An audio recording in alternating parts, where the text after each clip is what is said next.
Share કરવાની છે ત્યારની લાડુળી recipe. લાડુળી soft અને ટેસ્ટી કેવી રીતે બનાવે એની હું ટિપ્સ તમારે આ કરીને સબસ્ક્રાઈબ જરૂરથી કરજો.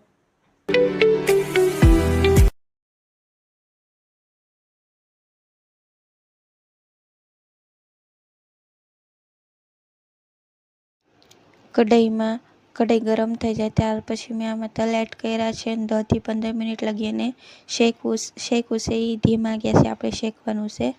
આપણી મૂકવા જેવું ક્વોન્ટિટી આપણે જેટલું શેકતા હોય ને એટલે જ ક્વોન્ટિટીમાં આને શેકવાનું છે. મૂકવા જેવું બહુ નથી શેકવાનું. તલ શેકાઈ ગયા છે. હવે આપણે ગોળ સુધારી લેવું.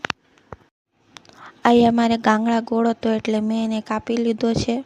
તમારો ગોળ ડબ્બાનું હોય તોય હાલો. ના ગોળ તમે જેટલું ગળું ખાતા હોય એવી રીતે એડ કરવાનું છે. એક કઢાઈમાં મેં 2 પાવડા તેલ એડ કર્યું છે. તમે ચાહો તો ઘી હોતને એડ કરી શકો. અને હવે મેં જો ગોળ સુધાર્યો તો એ આમાં એડ કર્યું છે. હવે આને ધીમ ગેસે ચલાવવાનું છે તાકી બધો ગોળ ઓગળી જાય. ગોળ આપણે બહુ નથી ઓગળવાનું, બસ એક મીડિયમ થઈ જાય તો એવી રીતે હું તમને ચમચીથી મદદથી બતાવું તો બસ એવી રીતે ગળી જાય ત્યાં લગી જ આપણને ગોળ ઓગળવાનું છે.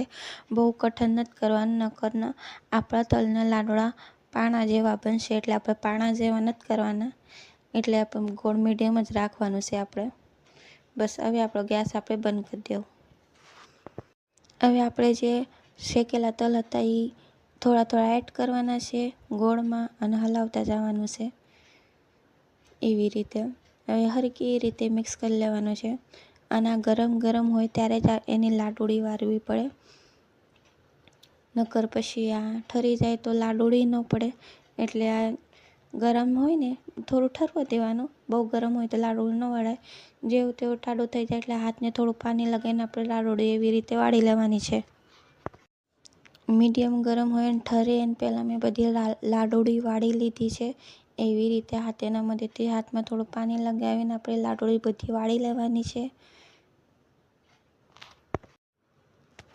આ લાડુળી બનાવવામાં ખાલી ગોળ કેટલો મેલ્ટ કરવો એનું ધ્યાન રાખવું પડે.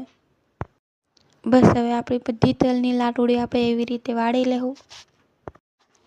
અને અહીંયા આપણી તલની લાડુળી તૈયાર છે. હવે એ કેટલી સોફ્ટ થઈ છે હું તમને એક તોડીને બતાવું. જો એટલી આપણી તલની લાડુળી સોફ્ટ થઈ છે.